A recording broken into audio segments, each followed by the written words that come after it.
If you would, Pat, please tell me a little bit about any early ethical or other important influences that might have contributed to your value system.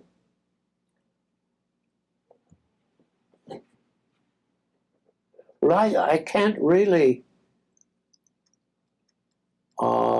think in quite those terms. I would say my value system was mainly instilled in me by my mother, who was a single mom back in the days when that was unheard of. She had thrown my father out of the house shortly before I was born, and I never even saw him, and he was undiscussable in our family, which is, I guess, another way of saying that she was one tough broad. And but she was a school teacher and had been brought up a Wisconsin farm girl with old-fashioned virtues, as we certainly then thought of them, that she installed often by spankings in her two sons. And then I suppose this was all assisted in terms that are closer to what you asked, Joan, when I ended up at the University of Chicago after World War II, having spent several years off in the British and Indian armies. And when I went at the University of Chicago, we were very much into sort of philosophic issues and ethical issues in a given curriculum. As an undergraduate there, you had no choice about the courses you took, and you didn't major in anything. But it was a very stimulating experience.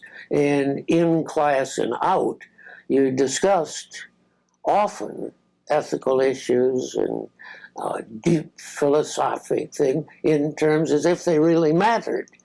Now, as you grow older, you begin to wonder whether they really mattered nearly as much as it seemed at the time. But I can't, beyond that, I can't give you any real specifics about where I learned whatever ethics I hold. Yeah. And in those days, just back from the war, we were all going summer and winter. You didn't lay off during the summer. And I don't know how long it took me to complete my BA degree, because then I went right on in political science and thinking to do a PhD, but never becoming a formal candidate for a PhD. And it was an interesting time, because in the college at the time, you had sort of 25-year-old veterans like myself sitting next to 15-year-olds who Robert Hutchins had let in after their sophomore year in high school, and all studying the same thing and discussing rapidly as they walked out of class what they'd just been talking about in class. I made the mistake of sort of specializing as a graduate student in sort of the administrative side of things. There was a speciality in political science on, I think, administration. And that got more and more boring as it went on, and I really simply lost interest. And so first went to work in the fundraising office of the university. I still like the university. I was slow to get out of the Indian Army because I'd been one of the last into the Indian Army, because I had joined up at the end of 42, having spent the previous year being an ambulance driver in the war with Rommel in Egypt's western desert. And so by the time I was demobbed, it was late 1946. And so I arrived at the University of Chicago in January of 47 and was there for exactly 10 years. It was 1957 that I'd gotten to know Nate Pusey, who was president of Lawrence College up in Appleton, Wisconsin at the time, because we set up a training session I was working for the Great Books Foundation, and we'd set up a training session for leaders of these adult education groups up there. And then Nate went to Harvard as president, and a couple of years later, Mac Bundy was dean of the Faculty of Arts and Sciences, and he was doing it all by himself with the extraordinary help of Verna Johnson, who was first his secretary, and then later he had to become an administrative assistant. And he and Verna were running the whole Faculty of Arts and Sciences. And he and Nate decided, well, he ought to have some more help. And so he was looking for an assistant dean.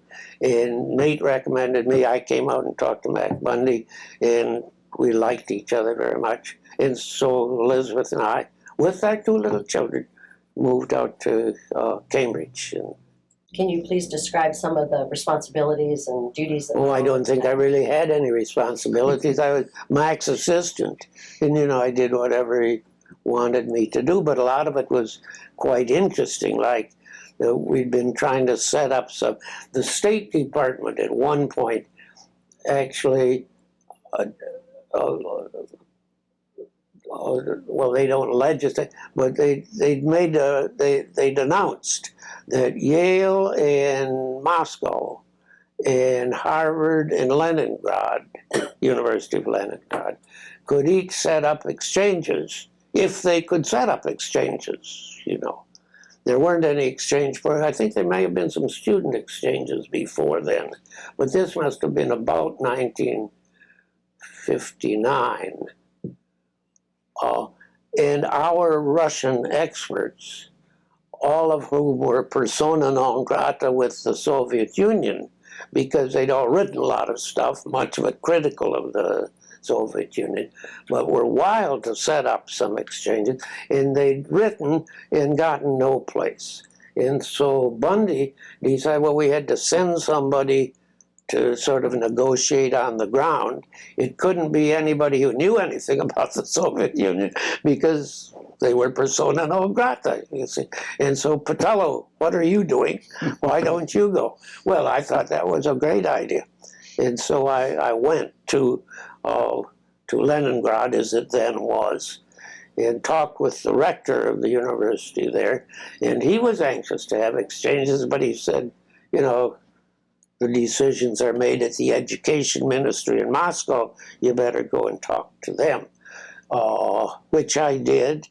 And then whether as a result of those talks, we did get some exchanges going at that time. Both sides were ready for it, And it was a wonderful post for a newcomer, really, which I essentially was to Harvard, because you were right at the center of everything. I found myself, like in the faculty club, introducing at the long table, or a mixture of people sat, introducing people who'd been at Harvard for 30 years, because one was in folklore, and the other was in physics, and they'd never had occasion to meet. But being at sort of the center, I knew people from all of these disciplines, and so in that sense, became an old-timer before I was an old-timer. But did Harvard have any kind of committee to review research studies for the social and behavioral sciences when you first arrived? No, we hadn't had.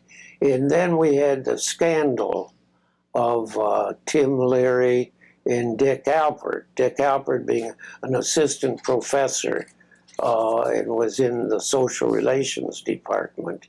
And Tim Leary was a research associate employed on a grant that Professor David McClellan had. And they were pretending, at least, to be investigating the effect of psilocybin on, I don't know, mental processes or something. And it was essential that this be done in what they called a natural social setting. and that translated into party. And so, but then they made some agreement with John Monroe, who was then dean of the college, that they would not use any, will give any psilocybin to Harvard undergraduates that John Monroe was responsible for. And it quickly became apparent, I guess, that they hadn't abided by this agreement. And so I think in formal terms, that was the end of a process that had then become kind of a general scandal at and about Harvard. And then my recollection is that Dick Alpert was almost at the end of his tenure as a non-tenured assistant professor, and so he was just allowed. The appointment ended when at that point.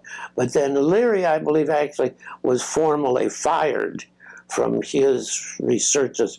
So, and his only teaching response was he was an annual lecturer. At that point, there was within the Department of Social Relations, there was a great buzzing and fluttering and all about the fact that things were out of control. And I think they set up a committee that would review research involving human subjects, or maybe risky research involving, I don't know just what the terms were, because I wasn't allied with that department or anything at that time.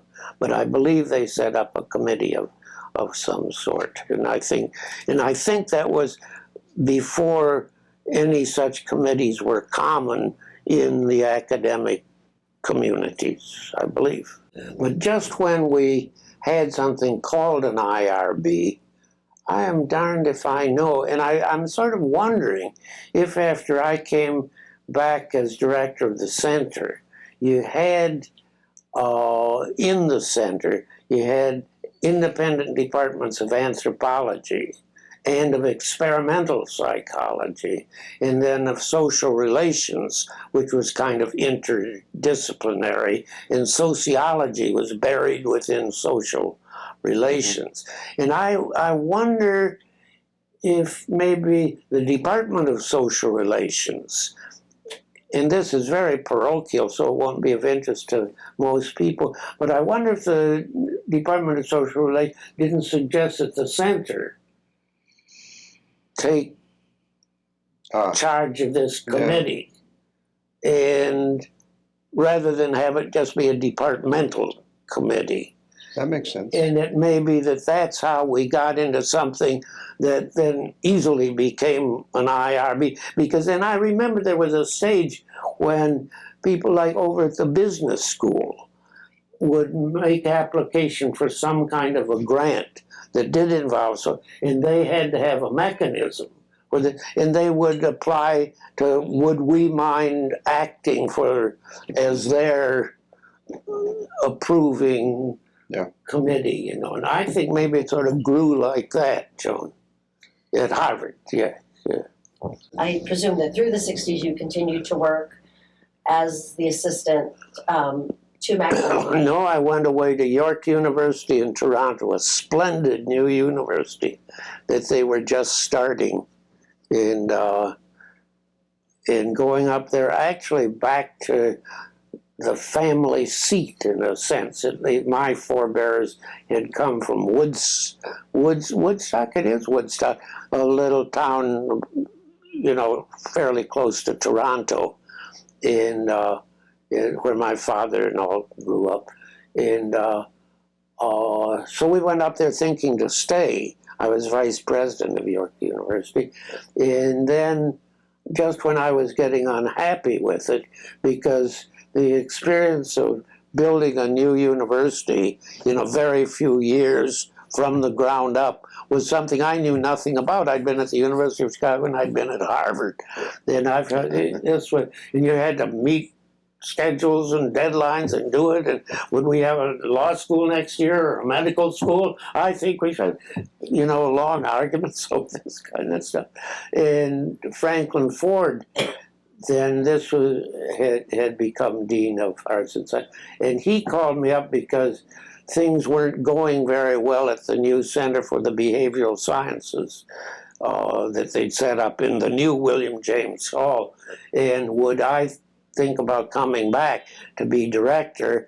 And Eddie Newman, who'd been chairman of psychology, had been director, and he, poor chap, was caught in some sort of whiplash where all the people in psychology that he'd come from, so I'm leaning over too far backward to be fair to the anthropologists and the other people involved. And all those people thought, well, he's from psychology and he's obviously just favoring psychology.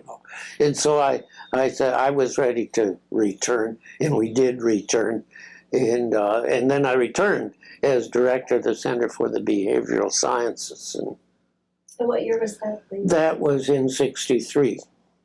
So you were only gone 2 years. 2 years we were in Toronto, and we liked Toronto. And I can't say I liked York because it was like a madhouse that necessarily, if you're going to, they had to be ready to take 40,000 students within 7 years or something like that. And it was just something I didn't understand. They just awakened to the fact, hey, there are going to be a hell of a lot of students coming along. And so they tried to do what California had started doing a long time before, building a much bigger establishment of higher education.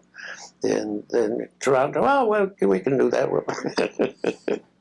So in 1974, the National Research Act is passed, and part of that act is to impanel a national commission. Their recommendation was that the regulations that would then be issued some years later would also cover social and behavioral research.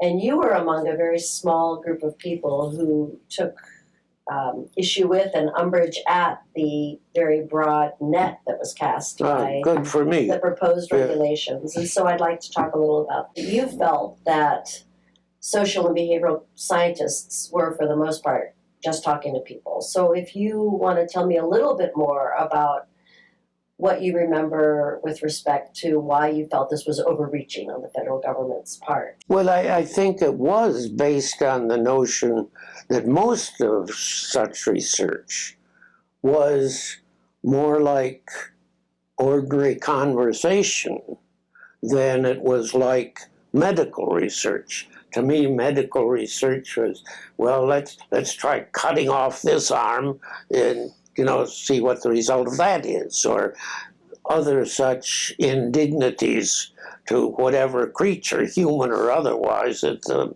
medical establishment was dealing with, and that was a far cry in terms of potential risks and all from anything that I knew of that went on in the social sciences, and let alone the humanities. And then when you read regulations at some point, it was quite clear that they were talking about things that if you were doing something in the humanities in which you could identify the people you were talking about, that would need to be passed upon by a committee that you had to set up. And that just seemed absurd, and the limitless possibilities of that in terms of controlling what kind of studies people could do, and what kind just seemed so apparent that it was hard to imagine that any serious officials of a democratic government, would want to do such a thing. But then it began to be obvious that maybe no particular individual would defend it, but some great machine was going ahead with grinding out this stuff. And so, we had to stand up and say, wait a minute, this doesn't stand.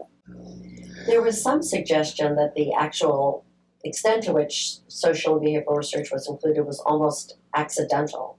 That both the senators and the congresspeople who authorized the National Commission and some commissioners themselves did not really understand the difference between behavioral research and biomedical research that had a behavioral component. And the two examples I've read about were psychosurgery and forced sterilization.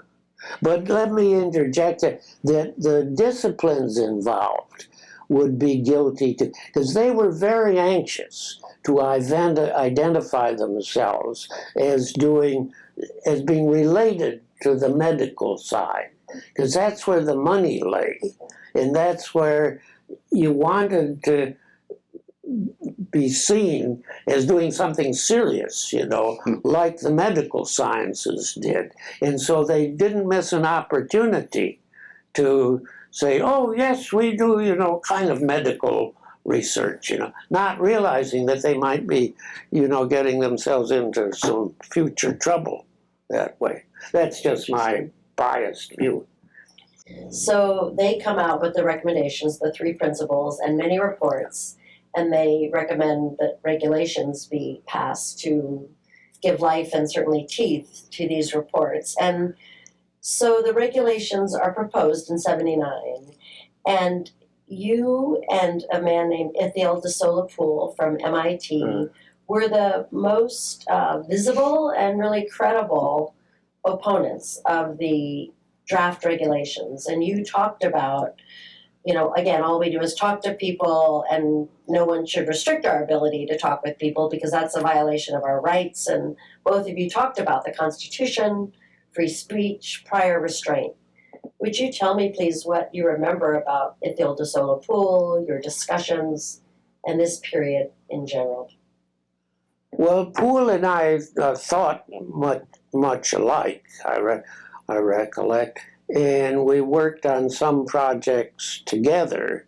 And the one I remember specifically was getting Fred Mosteller, who was head of the AAAS at the time, and a fellow faculty member, but to write an editorial, on this subject, which Fred did. In fact, we wrote it for him, but it appeared in Science then, and that seemed at the moment to be striking a blow for the cause. But Ithiel was, he wasn't, we had several people at the time who said they would never present their plans for using human subjects for prior approval by some committee. One of them being James Q. Wilson, who was professor of government at Harvard, and he dug in his heels that he wouldn't do this. And there were a couple of others, but I remember Jim Wilson particularly. Now, he was in the fortunate position at the time of not being an applicant for any federal grants to do anything, or I think even private grants to do anything. So I don't recall that it actually got tested. But there was at least a flutter of opposition by some people who could foresee difficulty, because they really thought that this kind of prior restraint is what they saw as for asking questions and having discussions and getting the opinion of other people was, just beyond the pale. And as did I, And as I think sort of most people who thought about it did. But as I said before, it seemed like that having gotten started, however it did, it just seemed like without anybody being keen on the notion of these provisions, that they kept being in there until when the final regulations came out, there was quite a lot of relief because they backed off in some sensible ways. It's a general recollection I have. They didn't pose the kind of threat that they had originally, which was un-American. What was in the proposed set of rules in 79 that ended up being excluded in the final set of regulations in 81? In other words, there was some softening and some exempt categories, but do you recall what, and I'm going to ask it in a minute, but do you recall, either of you, what were the most objectionable sections of the proposed regulations that sent you and Ithiel into these paroxysms of panic?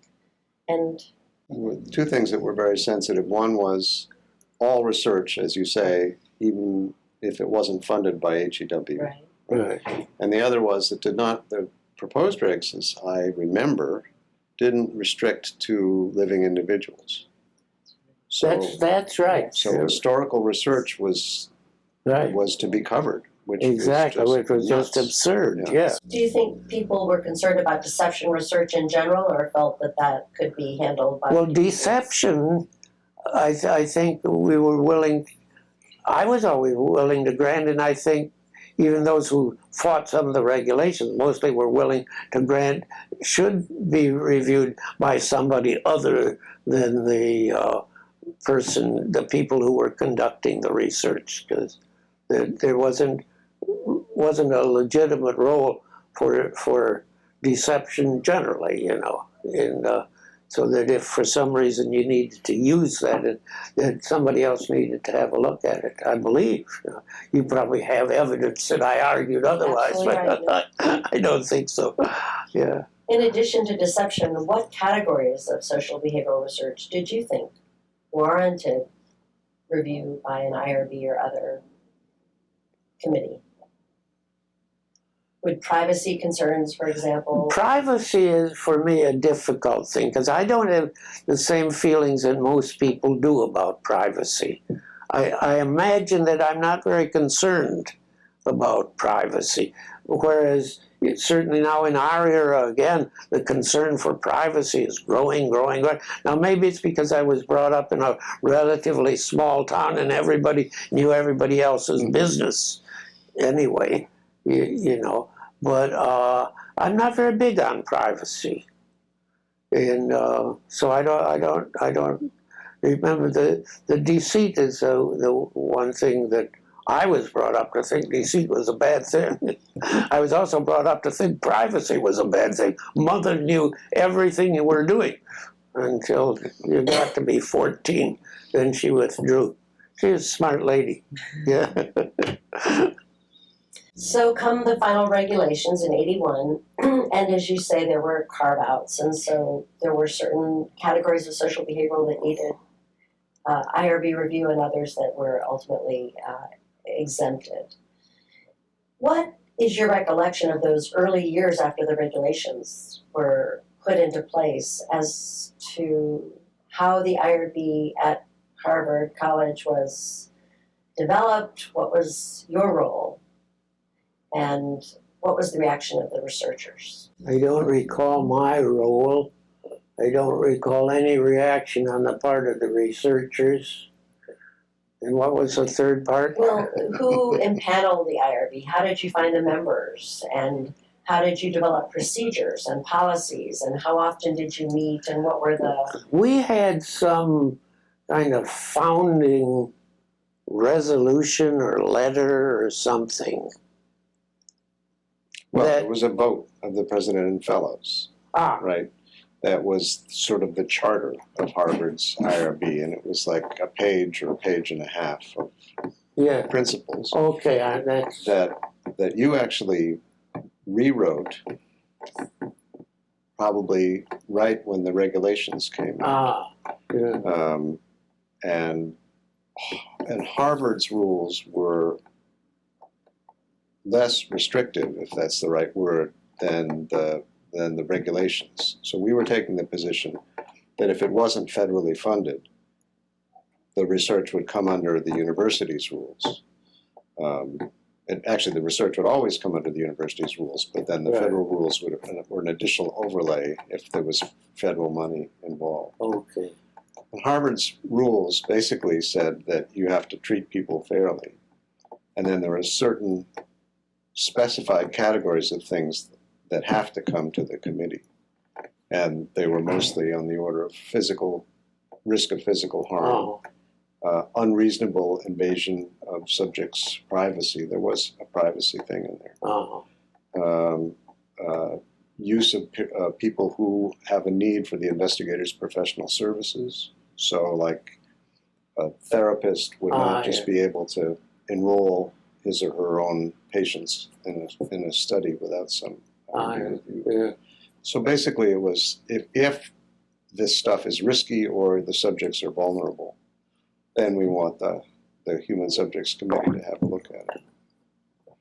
And that went across the Faculty of Arts and Sciences, whatever field you might be in. That was in the Faculty of Arts and Sciences, but it was voted by the President and Fellows, and it was later extended to the other schools in the university. So I had asked earlier whether there was resistance on the part of some of the researchers at Harvard, and you said that in the pre-regulatory years when there was a committee on social relations, people like James Q. Wilson said, I'm not participating, I will not submit my research. Once the regulations became final and the IRB was established with Harvard's separate policy that was a little more expansive, what was the investigator reaction then to the fact that these are now rules rather than suggestions or policies?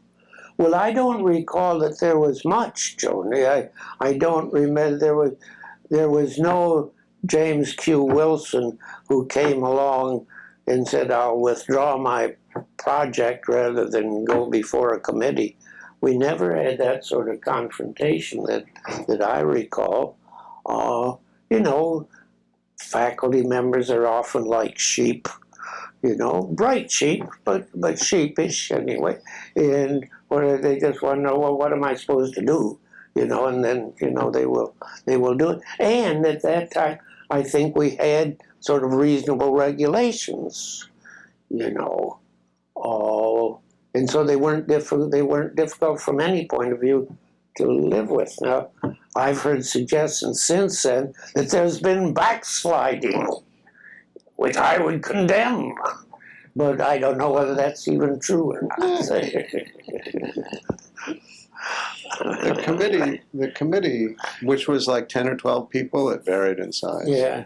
It was a standing committee of the Faculty of Arts and Sciences. So the members were appointed by the dean, but basically on the recommendation of the chair. And it included, you know, I think it was mostly people from psychology, but we had people from other departments. We had Ben Ferris from the Health Services. Yeah. We had people from departments that seldom or never used human subjects. We had Wendell Clausen, maybe, from Classics was on the committee. Yeah, probably. And for a while, we had a graduate student on the committee. What? That's going too far. Yeah, Madeline. Oh, did we? Yeah. Oh, Madeline. Oh, Yeah. well, that's different. That was different. Yeah, see, very pretty, Madeline. And nice and smart. Yeah. What was Madeline's last name for the record?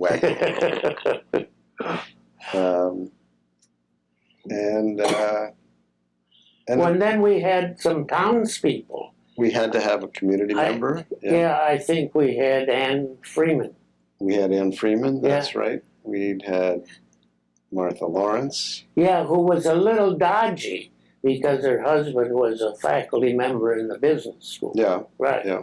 So she wasn't quite just a townsperson. You know, we asked somebody and got, I don't know if it was somebody at HEW or if it was, or then OPRR, or whether it was somebody just at Harvard. And I said, oh, that's probably okay. Okay. Well, you probably did that, yeah. Alice Oh, Stokel. that's right, we had Alice Stokel, yeah. Living in Winchester, what could be more innocent than that? Yeah. So I know that at one point the two of you, who were clearly a wonderful and still are a wonderful team, developed what you came to refer to as the distinction.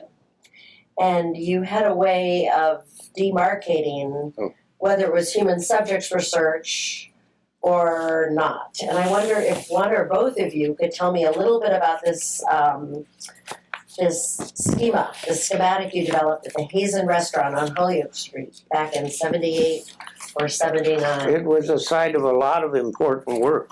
This was back in December of '78. Oh So, my God. yeah. And I think at the time we were trying to sort out the difference between people who were human subjects and people who weren't human subjects. And so I can read this, it's not that long. Research which involves human participants, other than investigators, need not be reviewed by the Committee on the Use of Human Subjects if, and then there were two criteria. One, each individual is invited to participate solely because he or she possesses information about technical, historical, literary, artistic, or social phenomena which are themselves the actual subject of the investigation. So this would be like oral history kind of research or subject matter expert stuff. And two, the research involves only straightforward oral or written interaction between the investigator and the informant. So it's just two people talking or writing or some interviewing each other like that.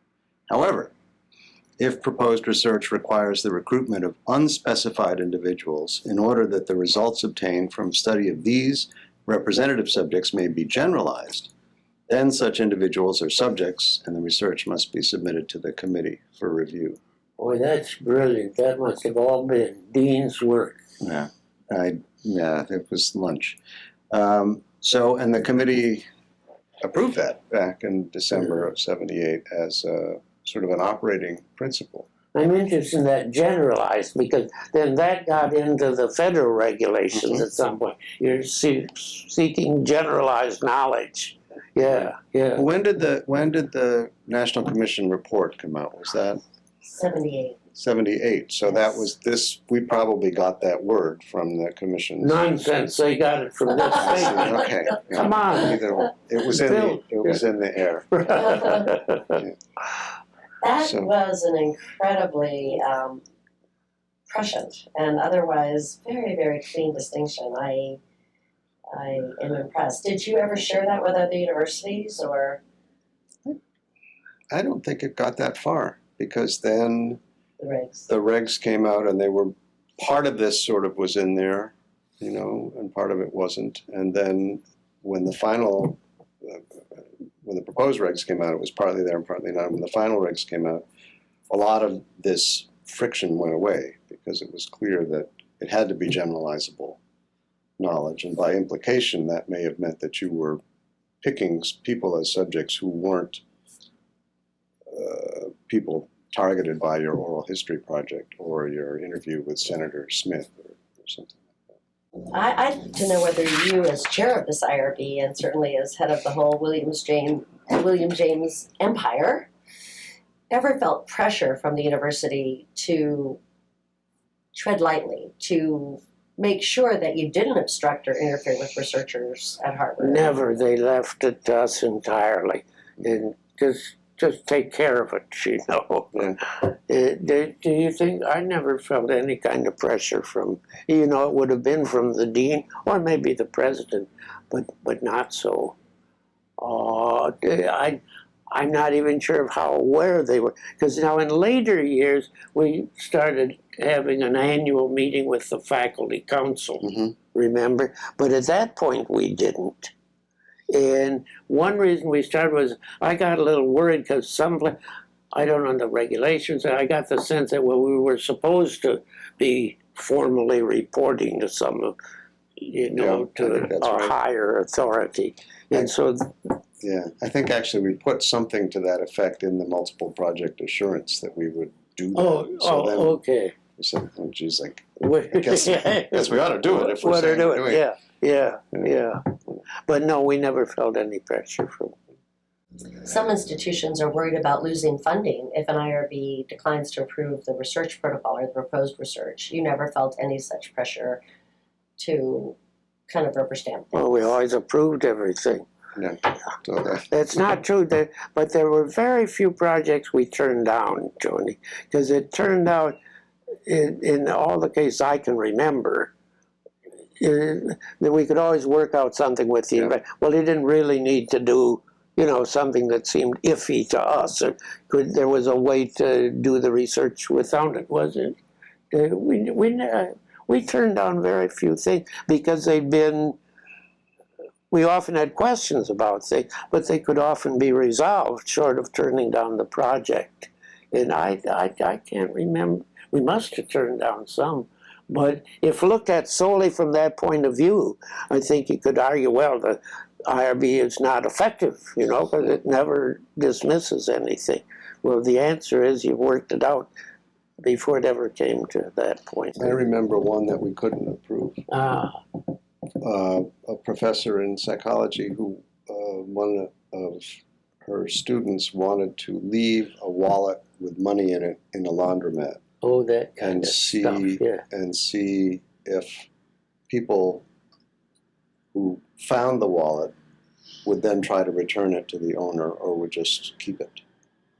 And I'm not sure what the study hypothesis was, but the committee could not see a way to approve that study. We just thought it was unfair deception and entrapment of potential individuals, because you'd be finding out personal information about somebody who arguably was doing something at least immoral, if not illegal. I don't know if finding a wallet and not returning it is considered some violation, but it certainly ain't the right thing to do if it's got ID in it. And that the investigator eventually came up with some other design that didn't raise those issues.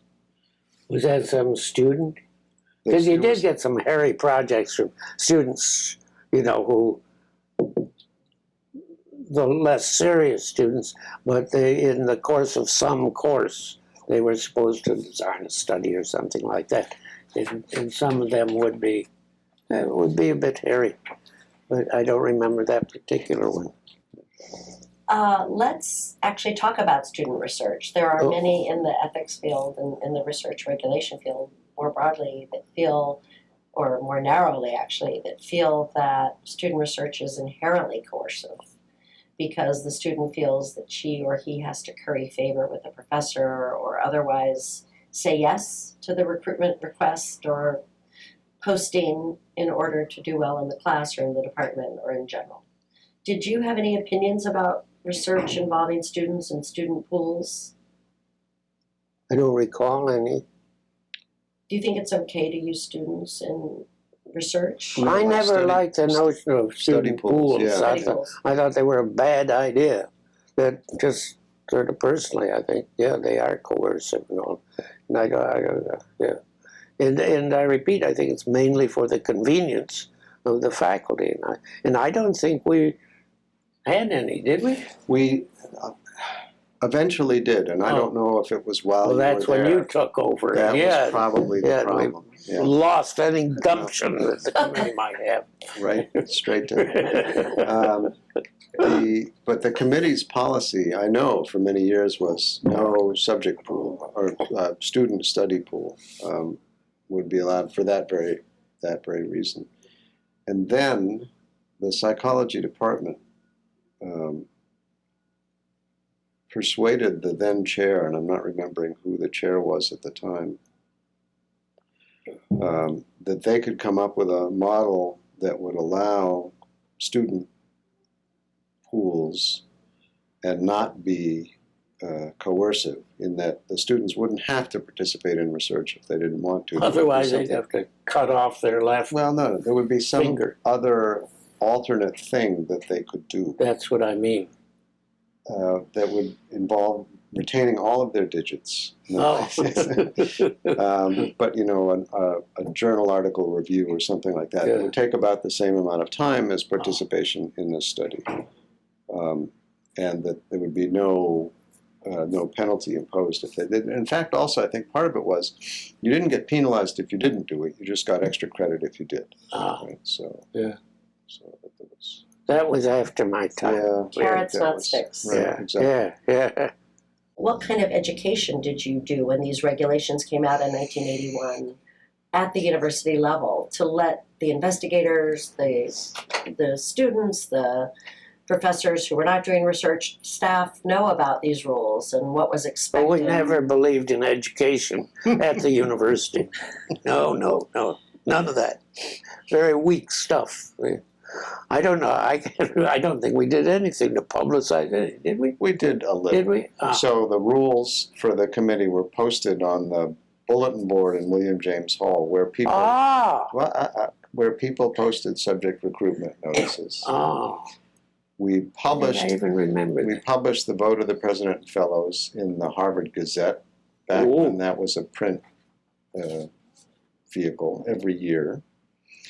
Not that people waited eagerly for the annual issue of the Gazette with the human subjects rules in it to be framed and cherished. And I think probably occasionally we went and talked to the departments. So we had a thoroughgoing program of education to ensure that everyone was aware. Yes. You earned your keep, your pay. Whenever the proposed RCR stuff came out, when was that? Early 91. 90s? What's RCR?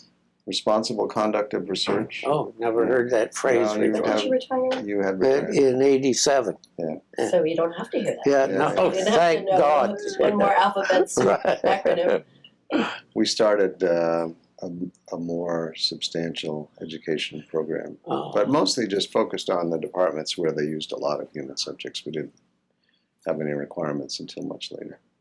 Dean, do you recall how the first 8 or 9 years of the post-regulatory period went?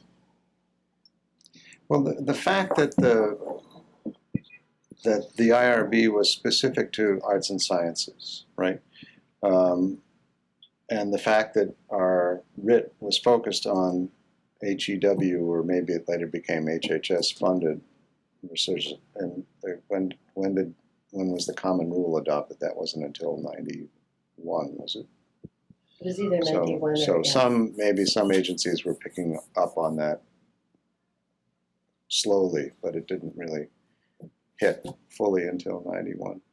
But so most of our responsibility was within arts and sciences, and we had a reasonably good relationship with the departments that were doing HHS or HEW funded research back then, and there weren't that many from outside psychology, sociology. Yeah, we had the behavioral odd one sciences. from education. Yeah. Well, for a while, the ed school had their own IRB, and then it Later.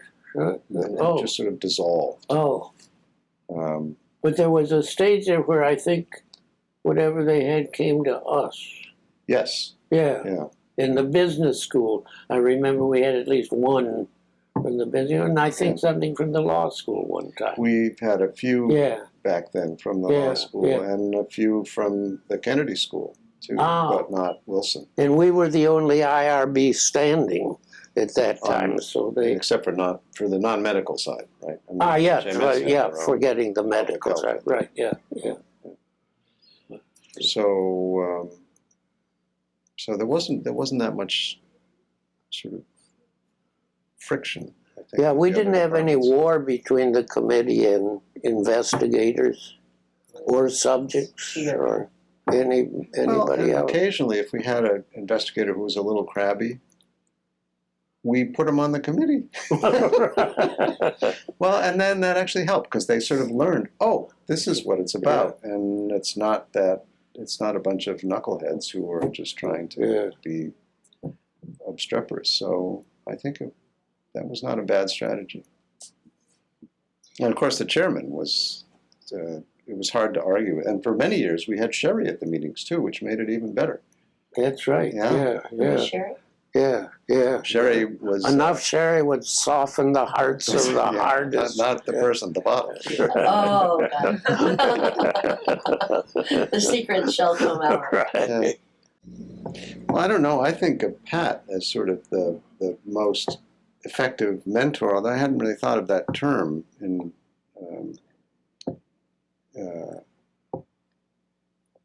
conjunction with him, but the person from whom I learned the most about how to think about these issues and about life in general, and who would also challenge boneheaded assumptions that I would sometimes make in a good-natured way, but still let me understand that some of them really were boneheaded assumptions and should be looked at again.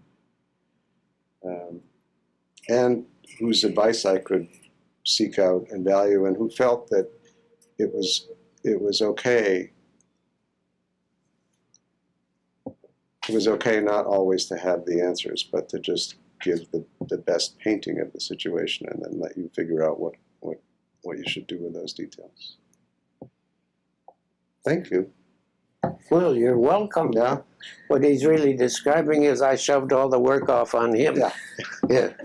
What obstacles, if any, do you think most concern or annoy social science researchers? Do you think the IRB was perceived as an obstacle to the social science researchers with whom you worked? If so, I'm not aware of it. I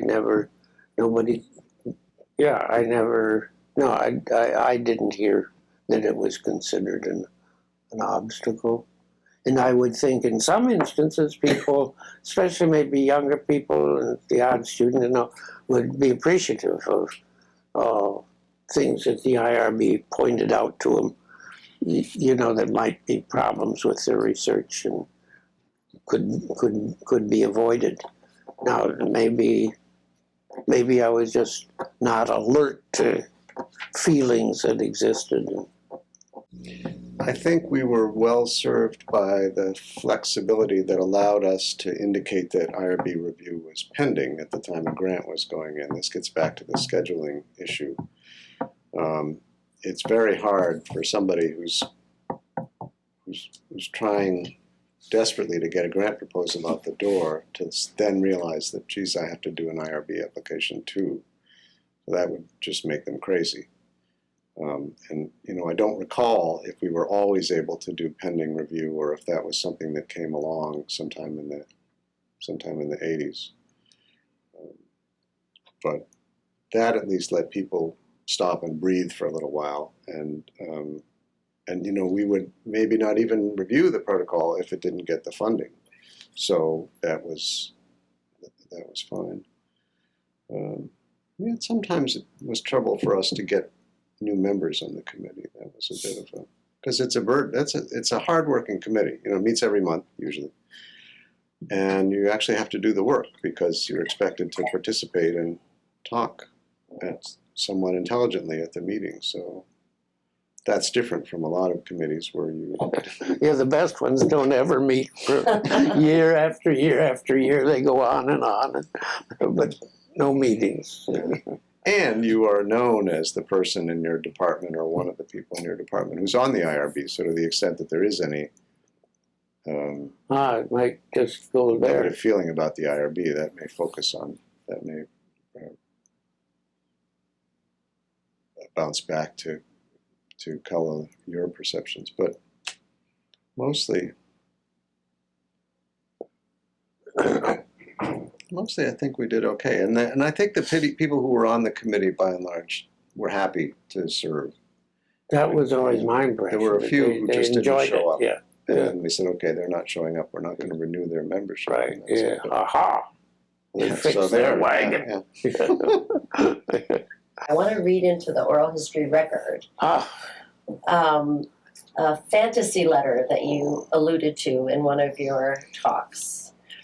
And it's just such a great example, not only of your great wit, but also of how you might have thought about what IRB review required back in the early 80s. So you had talked about how Rick Tropp, one of the members of former Secretary Joe Califano's staff, Joe Califano was the Secretary of Health, I'll never Education, forget and Welfare. Joe Califano, yes. So Rick Tropp called you and asked a long series of questions about your experience with the Harvard IRB. And he asked you to send him a letter talking about other questions that he felt were too complicated to be dealt with during the course of the phone conversation, in the course of the phone conversation. And you write that as I sat down, quill poised, it suddenly struck me that this man was doing research and I was his subject. So would you like to read your fantasy letter to him, or would you like me to? Why don't you read? Okay. So your letter to him began as follows. Actually, it wasn't a fantasy letter. It was a letter, a real letter. Yeah. Had you been a member of this university, and had Mr. Califano asked you to mount the inquiry which led to our recent telephone conversation, there would have been a necessary hiatus while you figured out precisely who you wished to interview, how you would approach them, how you would obtain their informed consent, how that would have been documented, what questions you would ask, whether you could assure confidentiality and anonymity, and how you propose to guarantee that assurance. Having then worked it out in your mind, you would have had to write it out persuasively in the form of an application to our IRB for approval of your research plan. I would then have circulated your application to our scattered members after chastising you for not planning sufficiently far in advance to be able to wait for a regular meeting. After an uncertain interval, depending on the alacrity of members' responses, and assuming that none perceived risks that had escaped you, for example, might the respondent's institution be identified and subjected to penalties in consequence of a careless response? It is presumed that a quorum would have approved and that you could proceed. If in the process of the inquiry you were persuaded that significant changes in the form of the interviews were desirable, parenthetically a not infrequent occurrence in research, you would have had to stop and repeat the process in order to obtain IRB review and approval of the change. A memo for the secretary by Labor Day? Never. And you finish by saying the above is not an overly exaggerated description of what a DHEW, Department of Health, Education, and Welfare grantee, as opposed to a DHEW staff member would encounter in doing precisely what you are doing. Is it what the government intends? Is it necessary to protect me, your subject? And so I really, beyond everything you've told us today, I wanted those who watch this tape in the future to have a little inside track of your great wit. And we did talk earlier about your syllogism, which I also am a great admirer of, where you described HEW's regulatory policy as overreaching because their thinking was, number one, research can cause harm. Number two, only outsiders can judge the risk. And then number three, therefore, all research must get prior review. And you use that as the construct by which you felt they had certainly made erroneous assumptions about risk, and the risk that mostly was attached to social behavior. So I have a conclusory question for each of you, and then you get to, this is a continuation of the fantasy world, because if you were designing a research subjects, a human subjects protection policy, if there was no system and you could start all over and design a policy, and it could be one that would protect people but not be onerous or violate, be it free speech or other rights that you feel researchers, particularly those involved with low-risk research, are conducting, what kind of system would you like to see? So if only I could do it differently, here's what I would do. What would you do? Well, I don't know. It seemed to me that just thinking generally back, that I was reasonably content with where we got to in 81 or 82, that those were not objectionable regulations that HEW had finally put forward.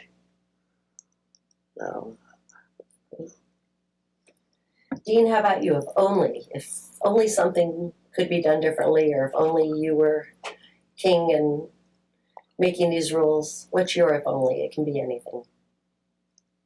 On the social behavioral educational side, I would love to see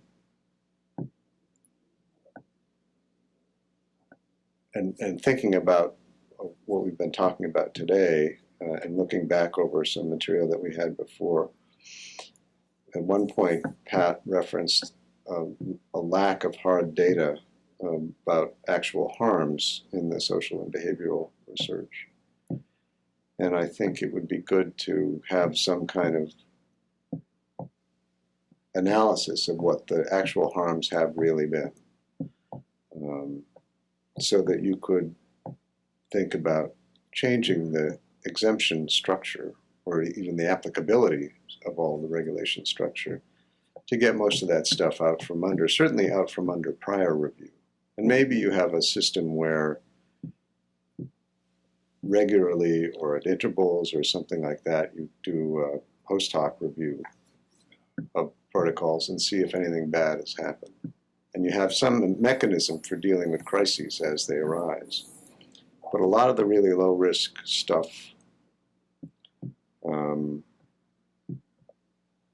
it's my feeling that the value that's added by IRB review has more to do with the methods and the methodological side of the research than with subject protection, because there's not a lot of protection that's required. And putting the methodology responsibility back on the faculty or the faculty advisor and the student who are conducting the research seems to me to be the right place to do it, rather than having the IRB have to come up with the suggestions that are going to improve the quality of the research. The IRBs are busy enough now. It has been a privilege and an honor to speak with both of you today. I thank you for everything you've done and you are still doing and have already done for the field, and for so many of the individuals in it.